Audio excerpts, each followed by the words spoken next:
ఉగ్రవాదాన్ని అంతం చేయాలని మన సైన్యం శపథం చేసిందని ప్రధాని మోదీ అన్నారు. ఆదంపూర్ ఎయిర్ బేస్ ను సందర్శించిన అనంతరం ప్రధాని ప్రసంగించారు. భారత్ మాతాకి జై అనే మన సైనికుల నినాదం శత్రువుల వెన్నులో వణుకు పుట్టిస్తోందన్నారు. భారత శక్తి సామర్థ్యాలు చూసి మన జీవితం ధన్యమైందని చెప్పారు. భారత్ చూపిన ఈ పరాక్రమం త్రివిధ దళాల త్రివేణి సంగమం అని అన్నారు. धरती पर पड़ते हैं धरती धन्य हो जाती है। जब वीरों के दर्शन का अवसर मिलता है तो जीवन धन्य हो जाता है। इसलिए मैं आज सुबह सुबह ही आपके दर्शन करने के लिए यहाँ पहुंचा। आज से अनेक दशक बाद भी जब भारत के इस पराक्रम की चर्चा होगी, उसके सबसे प्रमुख अध्याय आप और आपके साथी होंगे। आप सभी वर्तमान के साथ ही देश की आने वाली पीढ़ियों की और उनके लिए भी नई प्रेरणा बन गए। मैं वीरों की इस धरती से आज एयरफोर्स, नेवी और आर्मी के सभी जाबाजों, बीएसएफ के अपने शूरवीरों को सैल्यूट करता हूं।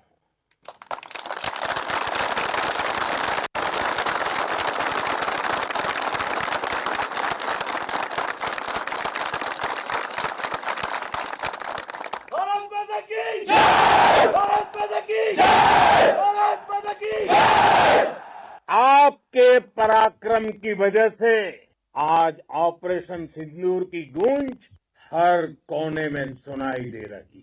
इस पूरे ऑपरेशन के दौरान हर भारतीय आपके साथ खड़ा रहा। हर भारतीय की प्रार्थना आप सभी के साथ रही।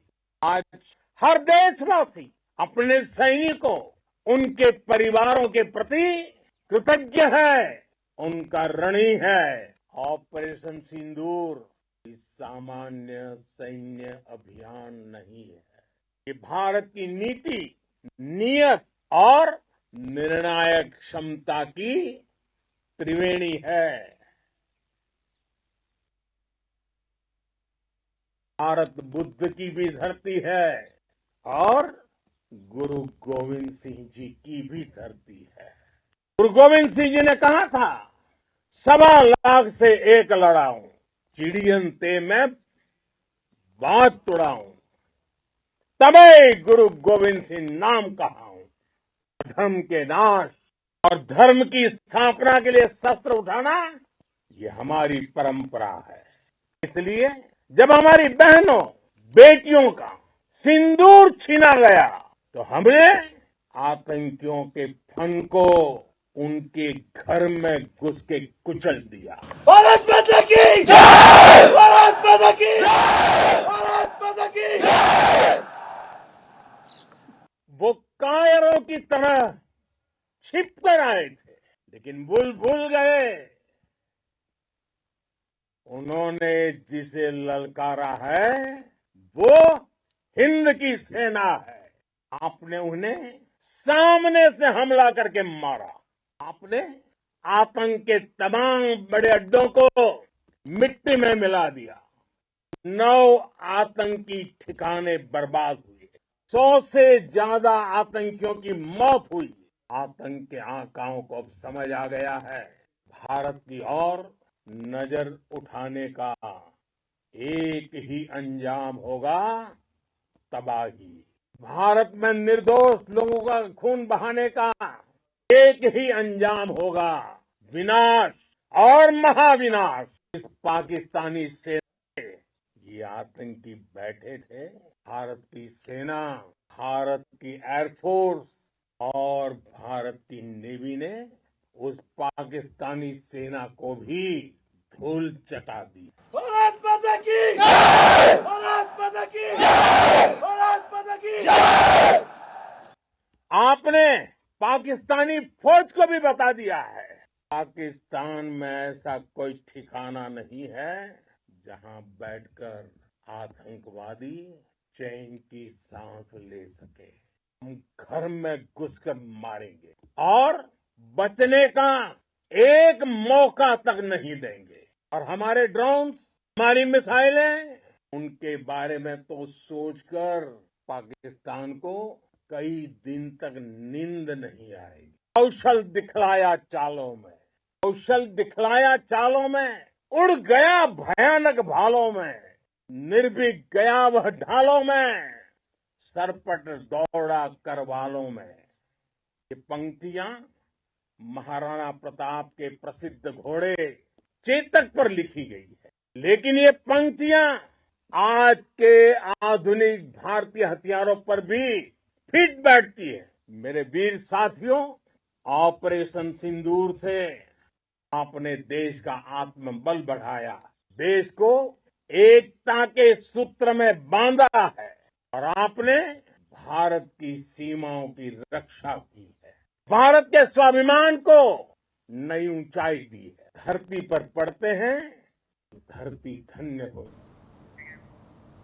కేసినేని నాని అక్రమాలపై సిబిఐకి లేఖ రాస్తానని తిరువూరు ఎమ్మెల్యే కొలికపూడి శ్రీనివాస్ అన్నారు. హోటల్ పేరుతో లోన్ తీసుకుని ఎగ్గొట్టారని చెప్పారు.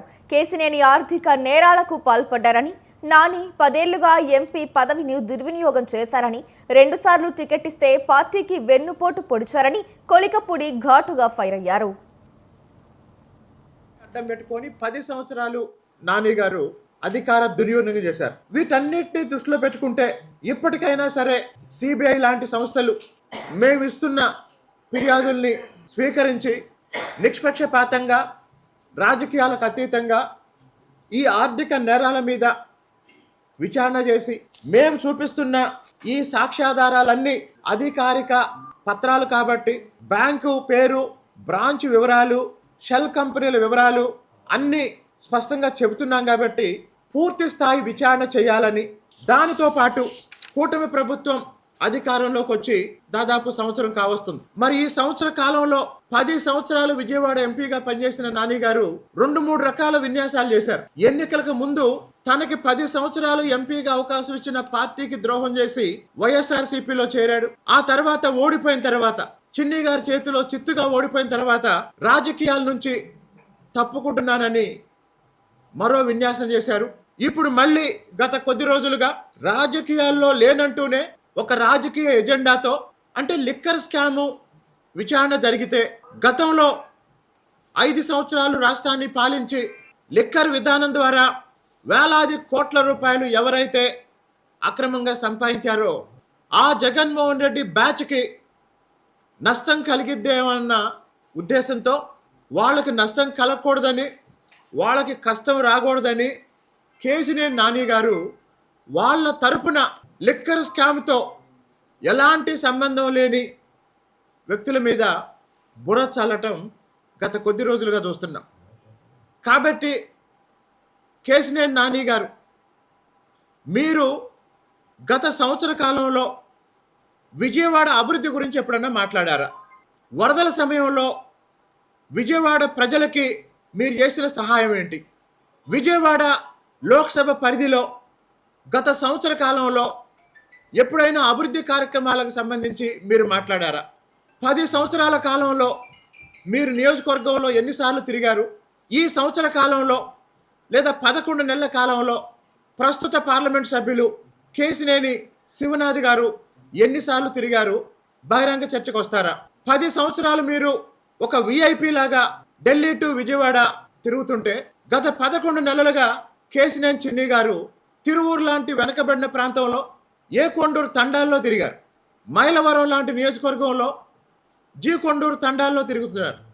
జగ్గైపేట, నందిగామ లాంటి నియోజకవర్గాల్లో వేలాది మంది యువతని సమీకరించి హైదరాబాద్లో ఉన్న ఎన్ఐఆర్డి ద్వారా ఉపాధి కల్పనకి శిక్షణ ఇప్పించి మొత్తం విజయవాడ లోక్సభ పరిధిలో లక్షలాది మందికి, యువతకి ఉపాధి కల్పించడానికి ఎన్ని ప్రయత్నాలు చేయాలో ఈరోజు చిన్ని గారు అవన్నీ చేస్తున్నారు. తన రాజకీయ పదవిని అడ్డం పెట్టుకొని 10 సంవత్సరాలు నాని గారు అధికార దుర్వినియోగం చేశారు. వీటన్నిటిని దృష్టిలో పెట్టుకుంటే ఇప్పటికైనా సరే సిబిఐ లాంటి సంస్థలు మేము ఇస్తున్న ఫిర్యాదుల్ని స్వీకరించి నిష్పక్షపాతంగా